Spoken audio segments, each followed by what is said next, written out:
What is the most difficult thing to surrender? Oh, man, that's a very difficult question to answer. Let me think. Well, possessions, I guess.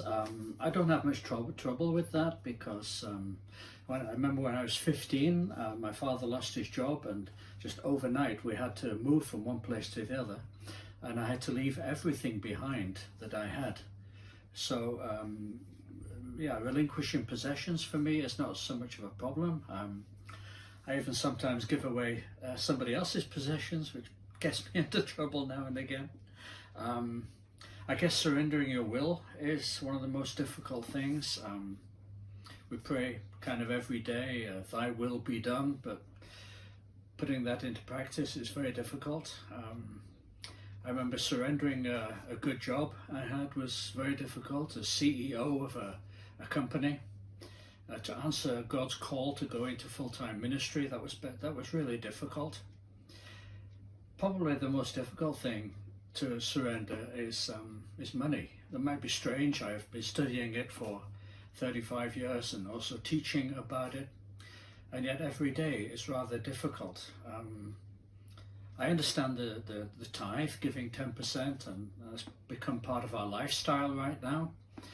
But if you talk about offers, sacrificing, well, that's really, really tough, I think.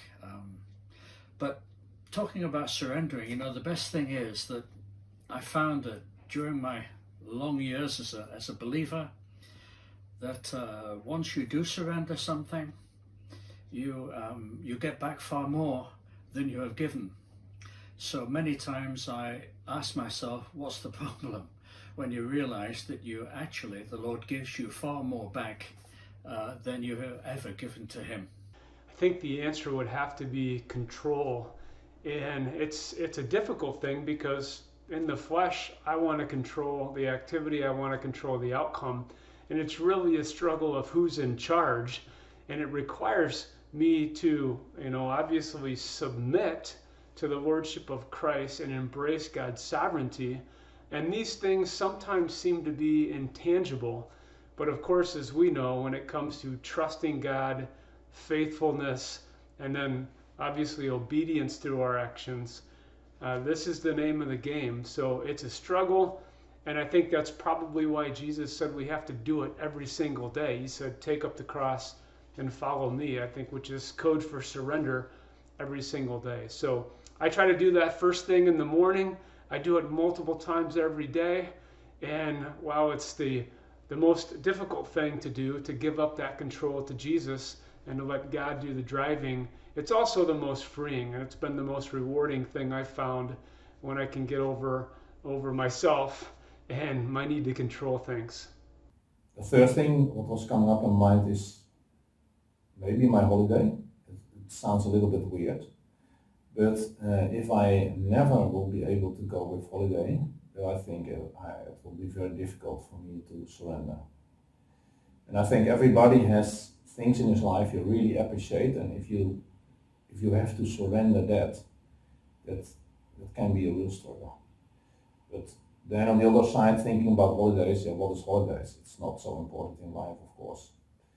And when we have one, we can be very thankful. So thinking deeper about this question, I will say, of course, at the end, surrendering my wife and children, the most precious what you have in life, that of course will be the biggest challenge, of course.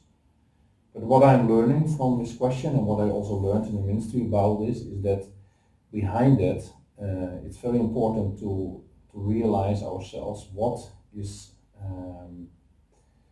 are the issues for not surrendering.